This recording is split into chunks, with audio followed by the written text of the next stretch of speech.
Yeah. Some Democrats are saying the president needs to federalize the Texas National Guard. Let me throw to diversity hire Karine Jean-Pierre, explaining what the administration might do. Homeland Security Department has asked for access to this park that is now currently in dispute. It doesn't seem like they've gotten it. They now are allowed to cut down razor wire. Yeah. Some Democrats are saying the president needs to federalize the Texas National Guard. So look, is that something that could happen? I mean, look, I'll say this. The Border Patrol agents are now, as you said, allowed to cut through the wire because of what the Supreme Court has laid out. It's unfortunate that we had to go there. It's unfortunate that there is a governor in Texas, Governor Abbott, who has politicized this issue of what's happening on the border. And it's not making people's lives safer. It's actually making it harder for law enforcement at the border to do their job. And so we have been very clear. We want to make sure we get something done at the border. That's why we've been having these conversations with Senate Republicans and Democrats for the past several weeks to come up with a bipartisan agreement to deal with the border. And look, if the governor is not interested in that, Governor Abbott is not interested in that. He wants to politicize an issue, and he's not helping communities. He actually isn't. And he's actually putting Border Patrol agents in harm's way by doing what he's doing. I'm not going to speak to any actions that the president might take, may not take, but we have been very clear on this. Economy. I mean, everything she said there is a confusion or an outright lie or backwards. But Sara, to try to give the devil his due here, to me, it seems that what Democrats think, or at least what this administration thinks, is that Border Patrol's job is to process immigrants, not to protect the border. Like, that's actually what they believe. And if we acknowledge that, then we can start fighting with them properly. Does that seem fair to you?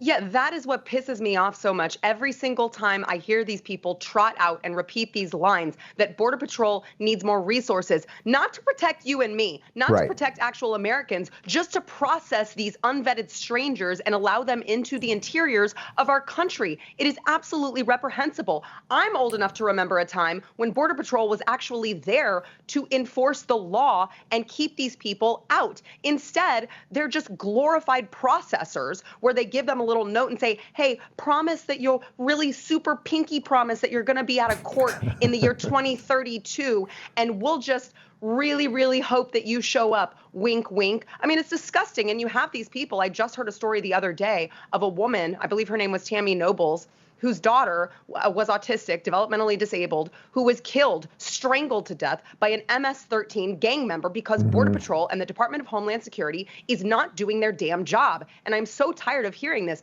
because here's what you'll hear from the, sorry, I'm on a rant. Here's what you'll hear from the left, guys. Here's what you'll hear from the left, okay?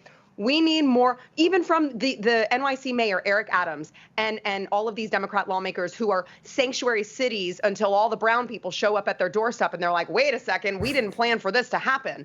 Here's what they say. They don't say close the border. They say we need more federal resources thrown our way to house these people. We're going to get to a point where there's geographically no place else for them to go. And these people are so disgusting that they think that throwing more of our taxpayer money is going to solve the problem, when really it's just going to, I mean, it's disastrous. It's going to be disastrous for decades with these people. We have to have someone in office who is willing to say we have to start mass deportations now. Ooh. I believe that's what we call Sara Gonzales Unfiltered, debuting on Monday. Malice, what do you think the argument is? Like, if you were in the White House right now and there's that elderly man with dementia there and the diversity hire and Mayorkas with the eyebrows and all the people, if they're sitting in there, what do you think they're saying to each other right now? Do they think they're doing the right thing? Well, they know that this is something that benefits the Democratic Party, both in the short term and long term. They're not incorrect at all. Obviously, anyone who has a kid on American soil, that kid is automatically a citizen. So that, I think we all remember in 2016 when some horrific corporate journalist yelled at President Trump for using the term anchor baby. And he goes, no, I'm going to use the term anchor baby. But I'm saying this is an immigrant.